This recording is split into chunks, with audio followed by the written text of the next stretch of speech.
నమస్తే welcome to 99 TV నేను ప్రియాంక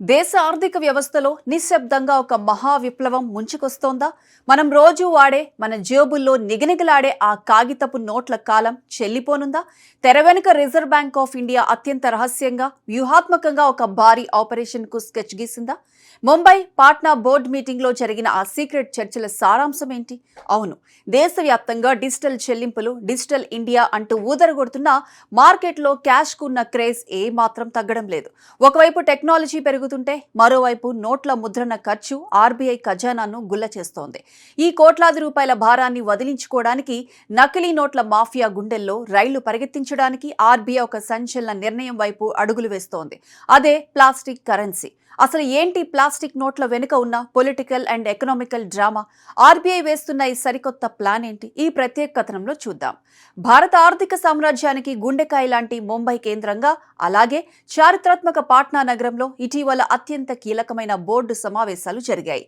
ఆ మూసి ఉన్న తలుపుల వెనుక దేశ అగ్రశ్రేణి ఆర్థిక నిపుణులు బ్యాంకింగ్ దిగ్గజాలు ఒకే ఒక అంశంపై తీవ్రంగా మదనపడ్డారు అదే దేశంలో నానాటికి పెరిగిపోతున్న నగదు డిమాండ్ దాన్ని నియంత్రించే వ్యూహాలు డిజిటల్ పేమెంట్లు గల్లీ నుంచి ఢిల్లీ దాకా విస్తరించిన చేతిలో నగదు చెలామణి మాత్రం రికార్డు స్థాయికి చేరింది గడిచిన మే 15 నాటికి దేశంలో చెలామణిలో ఉన్న కరెన్సీ విలువ అక్షరాల 42.86 ట్రిలియన్లకు చేరిందంటే పరిస్థితి ఎంత తీవ్రంగా ఉందో అర్థం చేసుకోవచ్చు ఈ పరిమిత నగదు చెలామణిని తట్టుకోవడానికి సాంప్రదాయ కాగితపు నోట్ల స్థానంలో సరికొత్త పాలిమర్ అంటే ప్లాస్టిక్ కరెన్సీ నోట్లను రంగంలోకి దించడానికి ఆర్బీఐ ముమ్మర కసరత్తులు ప్రారంభించింది కేవలం నోట్లను మార్చడం మాత్రమే కాదు దీని వెనుక ఒక భారీ బడ్జెట్ లెక్క ఉంది నోట్ల ముద్రణ భారం దేశ ఆర్థిక వ్యవస్థకు పెద్ద తలనొప్పిగా మారింది కేవలం ఆర్థిక సంవత్సరం 2025లోనే కొత్త నోట్ల ముద్రణ కోసం ఆర్బీఐ ఏకంగా 6,373 కోట్లు ఖర్చు చేయాల్సి వచ్చింది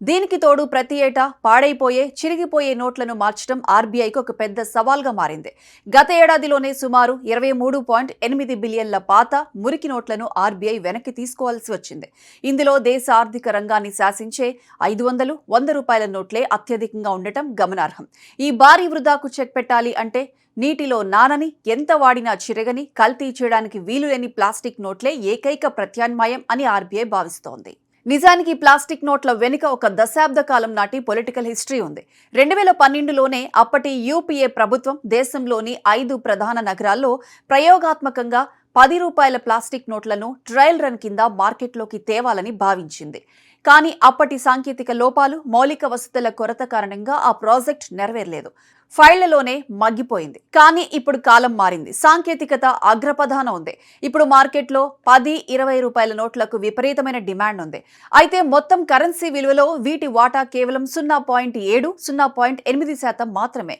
చిన్న నోట్లు త్వరగా పాడైపోతుండటంతో గతంలో నాణేళ్ల వాడకాన్ని పెంచాలని చూసినా జనం వాటిని పెద్దగా ఆదరించలేదు దీంతో ఈసారి ఎలాగైనా పాలిమర్ నోట్లను సక్సెస్ చేయాలనే పట్టుదలతో ఆర్బీఐ ఉంది సాంకేతికత మారిన వేళ పాత వ్యూహాలకు పదును పెడుతోంది రిజర్వ్ బ్యాంక్ ఈ సరికొత్త ప్లాస్టిక్ నోట్లను మార్కెట్లోకి ప్రవేశపెట్టేందుకు ఏటీఎం మిషన్లలో కూడా తగిన మార్పులు చేయడానికి ఆర్బీఐ సిద్ధమవుతోంది ప్లాస్టిక్ నోట్లను సులభంగా పంపిణీ చేసేలా ఏటీఎం సాఫ్ట్వేర్ హార్డ్వేర్లలో అప్గ్రేడేషన్ చేయబోతున్నారు ఇందుకు తగిన అత్యాధునిక సాంకేతికత ప్రస్తుతం మన దేశంలో అందుబాటులో ఉందని అధికారులు ధీమా వ్యక్తం చేస్తున్నారు త్వరలోనే దేశవ్యాప్తంగా ఒక పక్కా పైలట్ ప్రాజెక్టును ప్రకటించి నిర్దేశిత నగరాల్లో ఈ నోట్లను చెలామణిలోకి తెచ్చేందుకు సర్వం సిద్ధమైంది ఆర్థిక భారాన్ని తగ్గించడం నకిలీ నోట్ల మాఫియా గుట్టు రట్టు చేయడం కరెన్సీ లైఫ్ టైంను పెంచడం ఇదే ఇప్పుడు ఆర్బీఐ ముందున్న ఏకైక లక్ష్యం ఒకవేళ ఈ ప్లాస్టిక్ నోట్ల ప్రయోగం కనుక సక్సెస్ అయితే భారత కరెన్సీ చరిత్రలోనే ఇది ఒక నూతన అధ్యాయం అవుతోంది సంప్రదాయ కాగితపు నోట్ల స్థానాన్ని హైటెక్ ప్లాస్టిక్ నోట్లు భర్తీ చేయబోతున్నాయి